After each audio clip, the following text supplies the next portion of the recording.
So I don't know if you can see us or not, but thought I'd record a video as I drive home right now from the airport.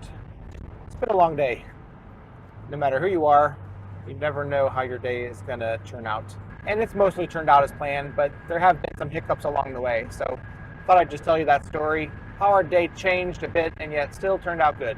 So my wife and son were planning on taking a plane to Denver, Colorado, and then they were going to take a connecting flight from there to Phoenix, Arizona. So it turns out that their first flight was going to be delayed by 3 hours, which means they would only have 2 minutes to catch their next flight, which basically means they didn't have time to do that. Because their first plane was delayed, there was no possible way they could get to their second flight in time to catch their second flight. So basically their flight was canceled. The airline offered to refund the money or to put them on a later flight that basically they would have a layover for like 8 hours and have to spend the night in an airport, and that just wasn't going to work for their schedule the next day. So they decided to cancel that flight, and we started looking for another flight. And we did end up finding another one. We found one that was on Southwest Airlines, which is a much nicer airlines than they were planning on taking, and booked that one, but it was going to leave about 4 hours later than the first one. Good news is there's no connecting flight. It's just a straight shot from St. Louis to Phoenix. So there's that. That is good. That is a good thing. But that means that we had more time at home, which was good. It's good to spend more time as family. But it just kind of disrupted our plans there because we were planning on taking Corey out of school early at like 1 p.m. And I usually teach a chess class at the school starting around 2 p.m. So I was going to miss that today. But since the flight wasn't going to leave till later, Corey could spend more time at school. He wouldn't have to leave school early.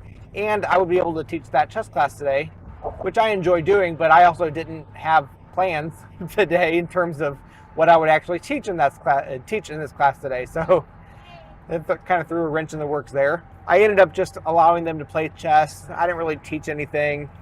I did challenge some students that if they could beat me in chess, even if I was down some pieces, starting the game with less pieces than them, then they would get extra candy. I ended up not losing any games. I stalemated the first game, so I didn't lose and he didn't win. It was a draw.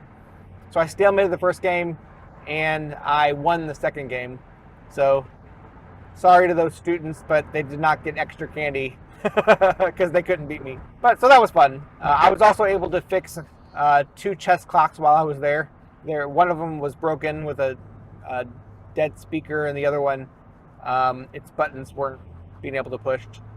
So I was able to fix those. So I was able to be productive. But anyway, there was all that. So then finally we were able to go home, spend a couple more hours at home, and then drive to the airport in St. Louis. All of this, mind you, it's already night by the time we left because it was 6 p.m. And here at 6 p.m., I don't know about your place in the world, but it's dark. And I don't drive the best at dark. I have what is it called? A astigmatism. And part of that means that headlights and things just have extra blur whenever I'm driving at night. So it's kind of slightly more difficult to drive at night. That being said, I'm perfectly safe. Everything's fine.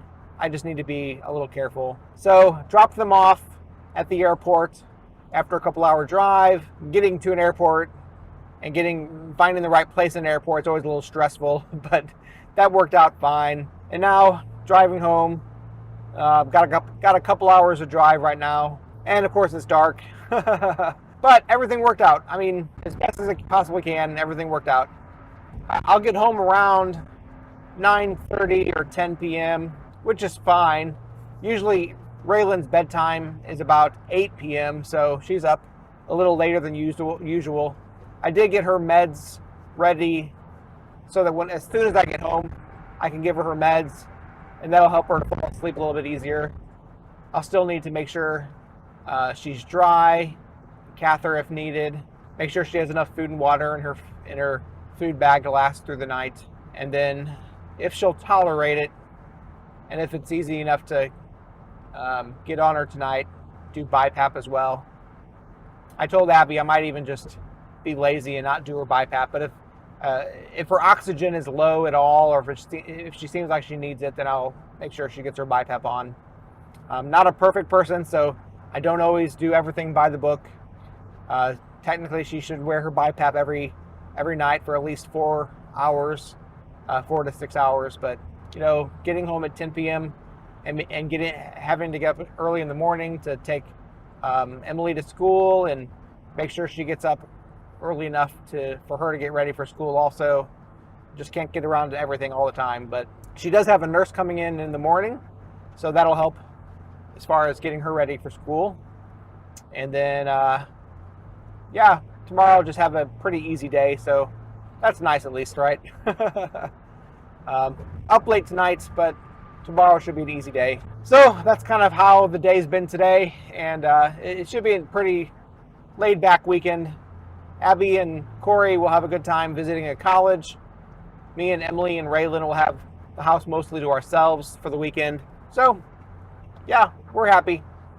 Just kind of different schedule than we planned on today, but everything's working out and turning out just fine. So remember, no matter what happens in life, you can have hope and joy. Hope that you're doing well. God bless you, and we'll see you again next time. Or maybe you'll see me again next time. Better than this time anyway. This is what we look like. Not sure if you could see us this whole time or not, but hope you're doing well. God bless you, and we'll see you again next time.